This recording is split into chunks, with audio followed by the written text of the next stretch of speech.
Oh non, Plutôt oh à non. la formule coincer la bulle. Contrairement à ce que l'on pourrait croire, l'expression est d'origine militaire. Au milieu du XXe siècle, à l'école de Saint-Cyr, quand on sortait son mortier en exercice ou sur un champ de bataille, il fallait qu'il soit bien calé, quelques millimètres d'erreur et le tir partait en sucette. Pour que tout se passe bien, il fallait bien régler l'engin grâce à une sorte de plaque qui contenait un niveau dans lequel il y Ah! avait une bulle qui devait se situer entre deux repères. Quand la bulle était coincée entre ces deux mesures, c'est que le mortier était bien droit. Le militaire n'avait plus qu'à attendre les ordres pour faire feu. Mais parfois, les ordres tardaient à venir et ils arrivaient aussi qu'ils ne viennent jamais. Le tireur devait tout de même rester prêt, allongé, à ne rien faire.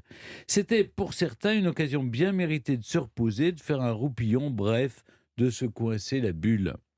Il y a beaucoup d'autres expressions dans ce sens dans de nombreux pays. En Angleterre, c'est to rest in one's horse. Comprenez, se reposer sur ses deux avirons. Mieux vaut ne pas être à contre-courant dans ce cas-là. En Égypte, on dit azaz el-leb, c'est grignoter des pépins. C'est vrai que ça peut être agréable, mais ça prend du temps. Au Portugal, je parle sous le contrôle de David Castelopes, c'est estar de paparauar, être le jabot en l'air. De Ça peut, Paparouar. oui, Oui. ça peut rappeler des souvenirs, être le jabot en l'air. Allez, n'oubliez pas, de temps en temps, il faut se reposer de ne rien faire. C'est beau, c'est du Jean Cocteau.